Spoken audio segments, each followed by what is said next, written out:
Hello and welcome back to Tachikawa. You are listening to Sakamichi Nights. My name is Matthew Boynton, and sometimes it's good to stick with a winning formula, but other times it's good to mix things up a bit. Wouldn't you agree, co-host Dominic Early? I do agree. I like mixing things up. I do. Good. You are already better than my previous co-host who would have disagreed with me about that point. Thank you very much for joining us today. No, thank you for having me.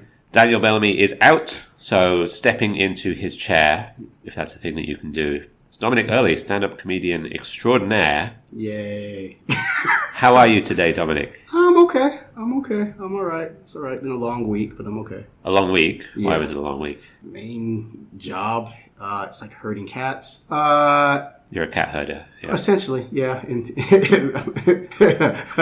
various cats I'm herding. Yeah, and it's just the weather, dude. It's getting that season again, so a little bit of touch of a cold, but It is chilly. Yeah. Now, isn't it? Yeah. You're from LA, right? Or close to LA? LA. Does it get cold in LA? No, it gets fire. Okay. We have fire season. I think that's the opposite of cold. Yeah. Yeah. No, it doesn't really get too cold. No, it's like Mediterranean climate. Right. Like the firestorms. What would you say is the thing that you miss the most about LA? Is it the firestorms, the shootings, the food? That's a tough one. All of the above. All of the above. No, really, it's nothing I really miss, honestly. I've been here so long. I've been here like for 15 years now. So it's nothing I really desperately miss now. I've been quite adjusted, I guess, so to speak, on the daily stuff. Yeah. Yeah, because even with Mexican food, I've completely gone gringo with it now. So I don't even know what real Mexican food tastes like anymore. Yeah, I'm going to nod sagely and pretend I know what any of that means. Just to peel back the kimono briefly, Yep. You and I actually know each other from way before, don't we? Yep, we sure do. This is a pretty weird coincidence, but we used to work together years and years ago. And I remember actually going around to your flat, your house, where you cooked a pretty delicious Mexican meal. That must have been 10 years ago, easily. Yeah, because my daughter was, she was only 4 months then. Right. Yeah. Did she enjoy the party? Yeah, she had too much fun. She went to sleep early. Right.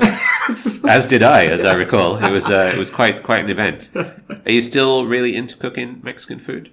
Not so much. It's kind of funny now. Like we have like more space now, but I'm just busy with so many other things that cooking is just pain in the ass. Now. It's okay, you can say ass. Okay, all right, okay, all right, so that's just a pain. So yeah, no, I don't really cook so much anymore. I'm going to make a Christmas dinner. I'll do that. Get a turkey, track down a turkey somewhere. Apparently there's a shortage of turkeys. I have heard this, Yeah. yes. Where are you going to source your turkey? I can't tell y'all. All right, it's privileged information. Yeah. Do you have a turkey guy?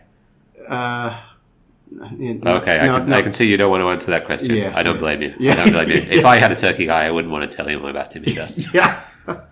So that's Christmas in the early household. Turkey, stuffing, all the trimmings. Yep, I'll be up for like a day and a half doing that. Brussels sprouts. You're a big sprouts fan? Yep, Brussels sprouts. Apparently there's collard greens here, or a derivative of collard greens. Right. That I can use up here. Let me ask you a question. Yeah. What are collard greens? It's one of those words I've heard a lot, but I don't know if I've ever seen or eaten them. Maybe I have. We just call them something different. What are they? From the same family as kale. Okay. It's big leaf, kind of tough. Slow cook it, season it with smoked pork or some kind of smoked meat, smoked turkey. All right. That sounds pretty good. Yeah, no, it's pretty good. So it's like a big leafy green. Yeah. And you have to cook it with something else? How would you usually cook it? A couple weeks ago, I cooked some up. Just some smoked pork, like some smoked bacon. I think pretty much anything would taste good if you cooked it with enough smoked bacon. It does, but because I'm trying to hold on to my traditions. Your LA traditions. Yeah, my LA, my mother from Alabama. Right. Traditions. So, yeah, but I mean, you could do it with like smoked turkey or turkey bacon or whatever. I don't know. I'm not a hippie, so I prefer the pork. I'll deal with the diabetes later. I think you could be a hippie if you wanted to, Dominic. Yeah. I believe in you. Yeah, well, somebody does. But as you say, you've been busy. Yeah. There are a lot of irons in the fire. Yeah. Right? Yeah. Comedy irons. Yeah. So started hosting.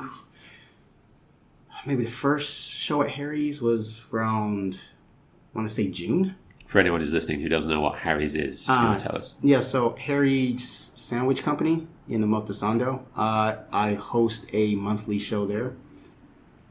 So I started hosting that show there back in June.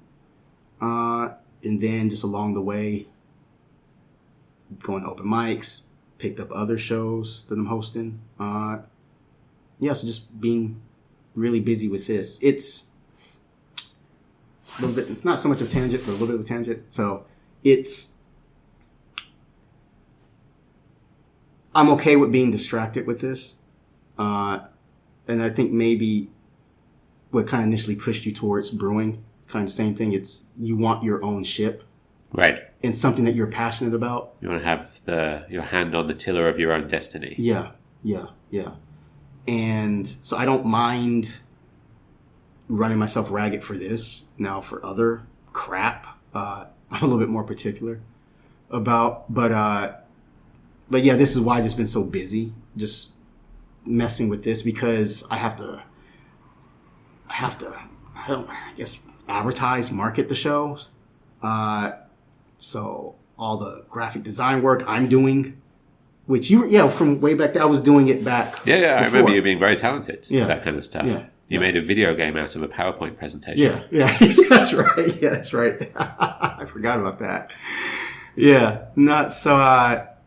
So again, it's like I don't really mind doing that, but it's like I only have X amount of time, and because you have a family, it's you come home. It's like I can't just. I have my own room, but it's, I kind of feel like a jerk if I just walk. Okay, hey, everybody. Okay, all right. Grab a butter roll and go up into my cave and start editing. Right. That's what you're calling it now, is it? Yeah. Yeah. Nah, so it's so it's like excuse me, so I'm busy doing that.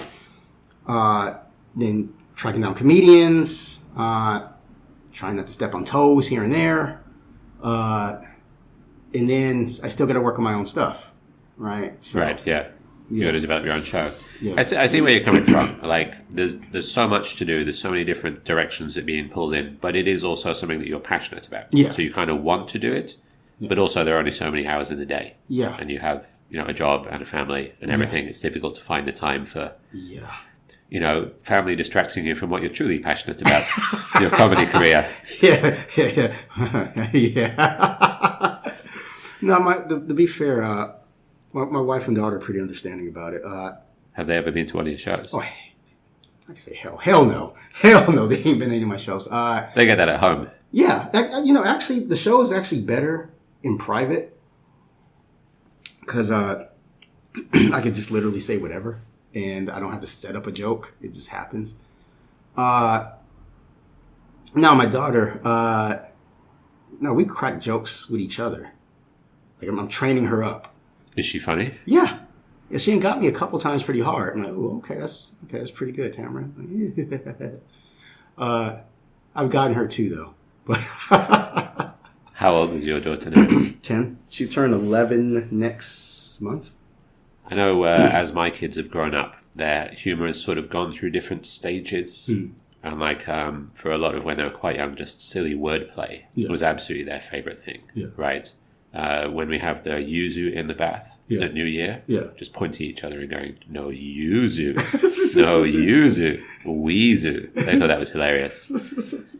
But I will say the funniest joke I've ever told to my family was when we're in the, this is me totally tooting my own horn here, when we're in the DIY center, the home center, and there was a display of like toilets that you could buy. Okay. And I said, oh, excuse me, I just need to use the toilet, and started unbuckling my belt.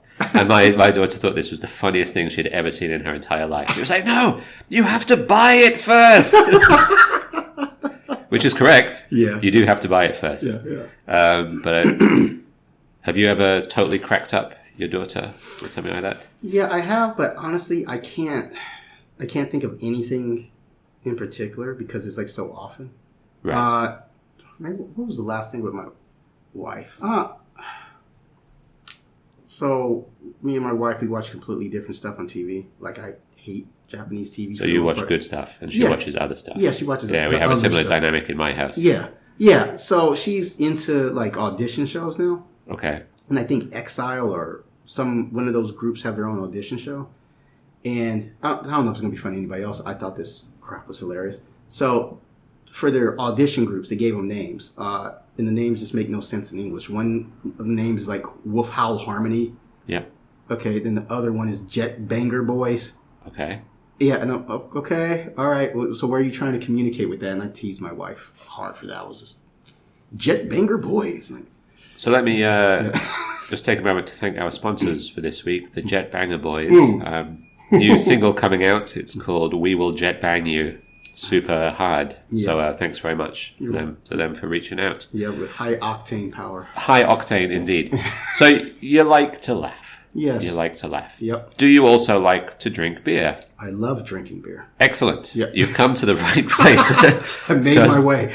That's what we do. That's what we do on the show. Every week we choose something from the tap boards, from the fridge, we drink it, and we talk about it a little bit. And this week we're going to be drinking a beer that we've actually just released. It's a collaboration we did together with Shiokaze BrewLab, made down in Setouchi. So thanks to Shiokaze, thanks to Setouchi.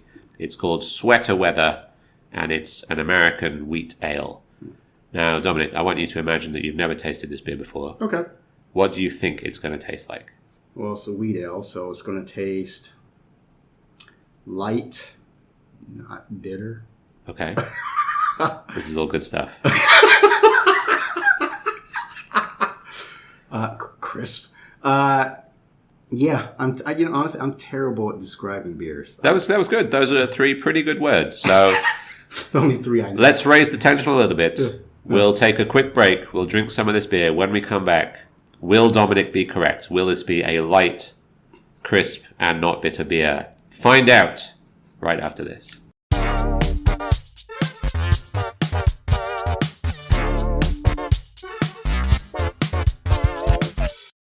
All right, Dominic, I'm going to try out some material on you. Okay, go for it. I'm sure you get this all the time. I do, actually.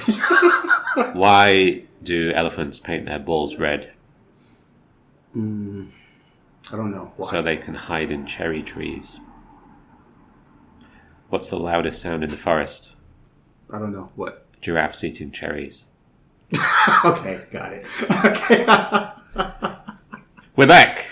What do you think of this beer? Were you correct in your pre-assessment? I believe I was. Okay, it's light, it's crisp, Yep. It's not bitter. Yeah. Do you like it? Actually, I do like it. I do like it. What do you like about it?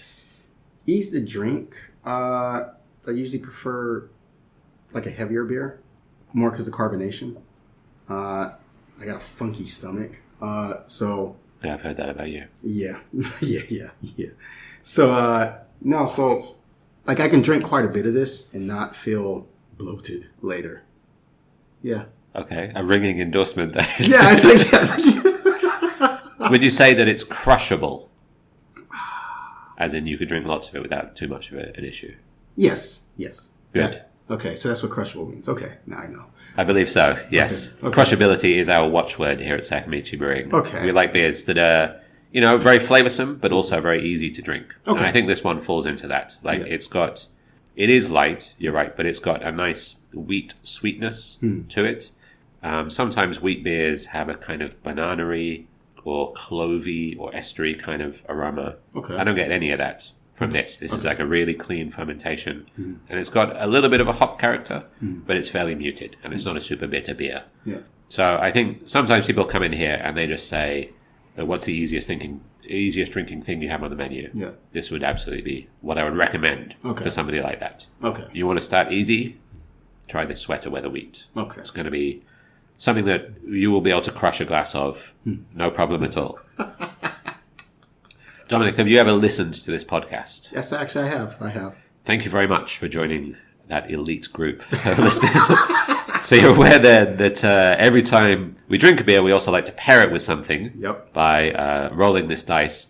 Unfortunately, it's Dan who always keeps track of what we paired it with the previous time. Okay. And I don't know. Okay. So it might be a repeat. Apologies if it is, but I'm going to roll the dice. Let's pair this beer with... Okay. Number 7, Drinking Companion. Okay. I think this is actually what we had last week, but never mind. Let's push on anyway. Okay. So you want to sit down for a glass of this light, crisp, not bitter, crushable beer. Yeah. With somebody, anybody you want, living, dead, fictional, real. Who's it going to be? I would drink this with a 72-year-old hostess. Okay. Yeah. A particular one you have in mind, or just a figurative one? Slim. Wide lips. I like wide lips. Good. Painting quite the picture here. Yeah. Short hair. Little streaks of gray. Yeah. Yeah. Fit, but definitely a silver fox. Right. Yes. Yes. That's quite the scenario. Yes. Are you in the hostess bar when you're drinking this, or are you perhaps in a restaurant? At home? In a jacuzzi? Not then she'll be all pruny. Not a jacuzzi. Let's go with in front of mini stop. Okay. Yeah. Mini stop. No, that's a good answer. Mini stop is probably, that's a low rank convenience store. Exactly. It's definitely not up there with your 7-Elevens or your Family Marts. Nope. It is it about Mini Stop that makes you feel like that would be a suitable place to drink this with your 72-year-old hostess companion? It just seems so low rent. Right. It just screams of Yankeeism. Right. So the woman you've described, the lady you've described, seems like a very high class character. So perhaps the juxtaposition of her in this very low rent kind of convenience store is what titillates you. Pretty much. I caught her on the way paying her phone bill. Right. Yeah. And you just happen to have 2 cans of this beer with you. Exactly. Hey, Michiko, you fancy crushing a can of this with me? Crush this. Yes, absolutely, Dominic. Yes. There's nothing I would rather do. Yes, exactly. Exactly. I think you might be the first person who has ever invented a person that you want to drink a beer with. I'm assuming that you've invented this person. This isn't actually something that you regularly do. Yeah. Hey, well, maybe we can just leave that up to the listener's imagination. Who knows? I mean, there's a Michiko somewhere out there that's...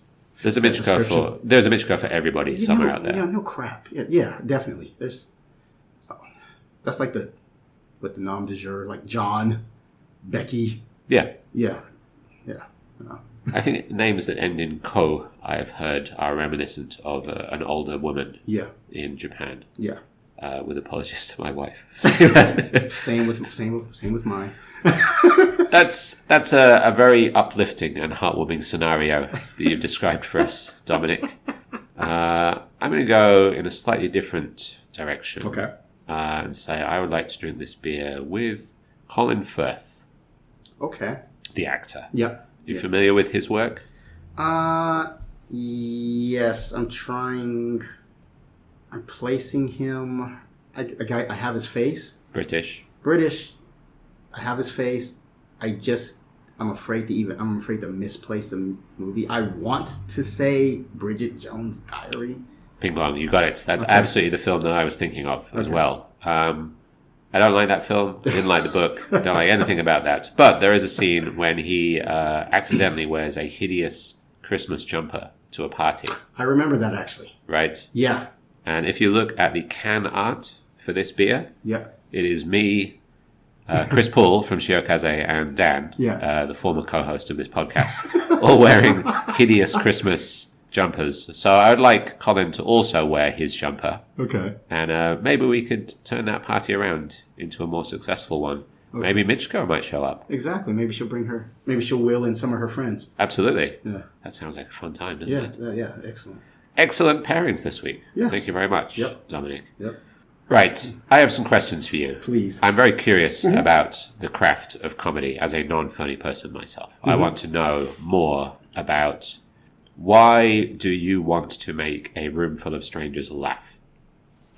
I'm the type of person that derives pleasure from pleasing other people, but on my terms. Yeah, I've heard that about you. Yeah, that goes across a couple domains. So yeah, I just like entertaining people. My defaults go towards what's the ridiculous and funny with things. I don't like to be too serious. I think everything's a joke. For better or worse, I try not to take anything too seriously. And yeah, like I hate being around uptight people. I'd rather see you laugh and joke than have a stick up your ass. So I think there are a lot of people who don't take things too seriously and who want to kind of enjoy life and make a joke out of things. But there's another step beyond that towards becoming a comedian. Like, at what point do you stand up and try and make other people laugh? Is it trying to snap the stick out of other people's asses, trying to get people to see things the way that you see it? Or is there something else that motivates you? Trying to get other people to see things the way I see it. Now, maybe for me, it's not, for me personally, like I did theater and all that kind of stuff before. So, and even like now, like I teach in front of large groups of people. So like that initial like fear of getting in front of people, that doesn't faze me at all. So it's just trying to get people to understand. Not to sound high-minded at all, but, well, you know, everybody wants to be understood. That's really what it is. I think anybody that creates anything, you're saying something, and you want people to get it. You want people to hear it. You want to share that with people, right? So, and what I choose is comedy. I choose stand-up. Like I do skit stuff too. This is the harder beast. Actually, recently, when I got back into stand-up again, kind of recently, I was really more focused on trying to get a crew of people together, which I'm still trying to do sketch comedy. But that takes more time. I need to involve other people. I imagine just scheduling all of that. Yes. It's got to be a nightmare. It's a nightmare. And then, you know, I mean, I could do like, to me, it's creative and hacky at the same time. Like the whole TikTok stuff, you know, like I get the spirit of it. I respect the spirit of it, but maybe it's more generational with me. I don't want it to look like crap. Right. Right. You know, like, yeah, I get it. It's a green screen. Yeah. It's like I see like your dog in the background. Like me personally, I don't want to do that. Right. Maybe because I actually edit. So it kind of matters to me. But anyway, I could go that route. It takes too long, even just doing it by myself with my own compulsiveness. So I figured, okay, well then let me focus on stand-up because it's writing. Right. And then, so the stand-up was kind of like a secondary thing. And then now it became the primary thing because it's more immediate, it's harder, and I like the challenge. And it's more immediate. So it was the outlet that is available to you, was available to you. Yeah. Why is stand-up harder than sketch comedy? Because with a sketch, you're not getting that immediate feedback, and just even the pacing of it, depending on how it kind of works out. So, like for example, the stand-up joke, if you're not a major headliner doing an hour special. So I'll take Dave Chappelle for example. You know, if anybody's noticed, he seems like he's gotten less funnier the past year and a half, 2 years. It's because he can wait 2 minutes to get to a punchline. Because you're not going to leave his show. He's Dave Chappelle right now. People are there to see him. Exactly. They've already bought in. Yeah. But you know, if you're just some random comedian, which is like 95% of comedians, I don't have 2 minutes. I got to get to the punchline within 30 seconds. Right. Or at least a punchline, something to make you laugh. And that 30 seconds is it's not pushing it, but for me, I try to get it a little bit before that. But yeah, so that's kind of like the challenge with it. Right. Yeah. Where with a sketch is like you can do like a 3-minute sketch, and okay, this is going to be hit, and this is going to hit. Like that's two things. Because it has more of a narrative, which will draw people in. Yeah. Yeah, I think I see what you mean. Yeah. So when you're writing, do you try and time out like the gaps between laughs? Do you say I've got to have a laugh or something every 30 seconds, every 45 seconds, or this just isn't going to work? It's more intuitive.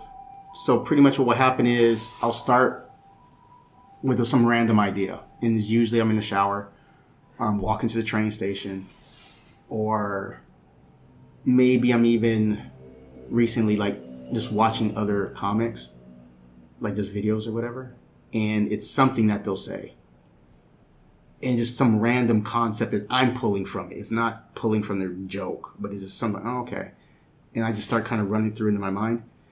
I jot down the first versions of it that made me laugh. And I know this isn't the joke. This is just the basic bits of it. And then when I'm ready, this is my pain point now. I've been so busy on the back end of organizing shows. I really don't have the time to write as much as I like. So when I do have time, I sit down with it, look through my phone of all those little bits and start paring them down. They just kind of naturally come out to about, it's like a 20-second thing. Right. A 30-second thing. And then it's like, okay, how can I work into that? What else do I have that I can probably backlink to it? So is that your writing process then? Are you writing stuff on your phone? Are you using a notebook or? Both. The phone's just more so because most of the time I'm like going to work, so I'm between trains. Right. If I'm at home and if I'm at my desk, then I'll write it out. Honestly, whatever I think is going to be quickest for me to get the idea down, because I have like the attention span of a squirrel. So I got to hurry up and catch it like how it is. Right. Yeah. Squirrels also famously chasing those nuts. Yep. You said that one of the things that made you think makes anybody want to express themselves is that everybody wants to be understood. Yeah. Everybody wants to be heard. Yeah. And I think like everyone wants their authentic voice to be heard. Yeah. Don't they? Yeah. Do you think that you've found your authentic voice as a comedian? I found it last Saturday. Oh, really? Yeah. What happened? I bombed. So that's truly who you are as a comedian then? Yeah. Pretty much wrong comic, wrong crowd. Right. Yeah. And yeah, it was just like, okay, like, no. Okay. Like, the frustrating thing for me was, and it could be generational, is just, it could be a mix of things, because it wasn't like the crowd wasn't laughing. Like another comic came up later that we both know she killed. And then maybe for reference for everybody, this wasn't a strictly comedy open mic. This was music, poetry, dancing. It was like a big mix. It's the Dave Chappelle problem, right? People aren't necessarily there to see a comedian perform. Yeah. They're there for a whole bunch of different reasons. Yeah. And like another comedian came on after me and he did all right. So, and actually, I'll have him on my show on Harry's coming up. But, yeah, it was just honestly wrong comic, wrong crowd. I'm really a jerk, honestly. And I've been trying to be too nice. My default setting is a jerk. This is me being ultra, like everybody, if you're listening, this is me being ultra clean right now. There is all kinds of jerky bits to my character. And I'm just, so I found it last night. I'm like, you know what? Nah. If I'll die on my sword. Yeah. You're not going to try and change your set to fit the crowd. You're going to perform your set. Exactly. If you like hang the consequences. Yeah, I'll deal with it. Yeah. So there you go. You heard it here first. Dominic Early, I really am a jerk. Yeah. No, I am. Oh, no. As I said, I've known you for quite a while. I agree with you. 100%. You are correct about that. If people do want to come and see you be a jerk on stage in front of a microphone, please. Where can they do that? A big show, well, my monthly shows was mentioned earlier, will be December 22nd, so next Thursday. Okay. At Harry's Sandwich Company in the Motosando. Next question, how can they find that? Just Google Harry's Sandwich Co. Motosando. Yeah, right? Pretty much, yeah. And the flyer is on their Instagram. If you'd like, you can follow my Instagram, which is... What is my Instagram? Like Dominic Early. I think it's literally just Dominic Early. I think it's at Dominic Early. We can tag you thank in all of the posts. Yeah. And you're doing a lot of stuff. So if people are listening and they want to go and see a comedy show, check it out. Yeah, and you might see Dominic completely die on his ass on stage. You might. But you might not. He might kill. You might now. Yeah, might be blood all over the floor. No, and also if anybody's interested in trying stand-up comedy, I also host an open mic twice a month in Shibuya at DJ Bar Pyramid 55. That will be this Sunday. The next one will be this Sunday starting at 6:30. Again, everybody just please look at my tagged link in here. And then I have all that stuff on my page on Instagram. Do people have to get in touch with you beforehand, or do they just show up? No, they can just show up. That's fine. How much material should they prepare? About 5 minutes. Okay. You got to type 5 and show up to Pyramid Bar 55. Yeah. And just let them have it. Yeah. No, because like my whole thing is like, my ethos, my core is like freedom. Not like American freedom, not like their version, but like I don't like censoring anybody. Everybody around here isn't that way. I don't like censoring anybody, so as long as you make people laugh, I really don't care what you do. As long as people laugh. And to me, you need the freedom to do that. So I mean, if you could come up with 5 minutes, come up with 5 minutes. If you want to do 2 minutes, and if you just want to work out a joke, that's fine. I'm completely laid back. Right. Yeah. But they have to have some material. They have to have something that they've written. Right. Don't do... Joke about elephants hiding in cherry trees. Yeah, I've already heard that joke. It sounds very fun. If you could give one piece of advice to somebody who wanted to try doing stand-up comedy for the first time, what would it be? Start. Just do it. Just do it. I mean, because if you're talking about just starting, I would say just try it. I mean, you're going to be your harshest critic. So you have to build up this thick skin that you just don't care. Yeah. And I've gotten to that point. Like, I just don't care. Not in a nihilistic way, but, I just don't care. Either going to laugh or no, don't. So I would say somebody trying for the first time, if nobody laughs, then big deal. You're braver than like 90% of people. Because most people would crap themselves with a microphone in their hand in front of like 10 people. Right. And they're waiting on bated breath for everything that you say. So. I think that's a really good point. It's like seeing a fat guy in the gym. Yeah. At least he's in the gym. At least he's in the gym. Doing something about it. Yeah, he's trying. Yeah. Absolutely. Well, I look forward to my open mic debut this Sunday then. Okay. Absolutely not. Absolutely not. One thing that people can look forward to this week is lots of good beer coming up in our fridge and on our taps. What is it going to be? I have no idea. That's the bit that Daniel usually does. So I guess you'll just have to watch our social media to find out. Tune into Dominic's social media as well to find out more about his gigs. Yep. Thank you very much for joining us today. No, thank you for having me. Dominic, it's been fun catching up. It has been, all this time. Yeah. Stay safe, everyone, and we will see you again next time.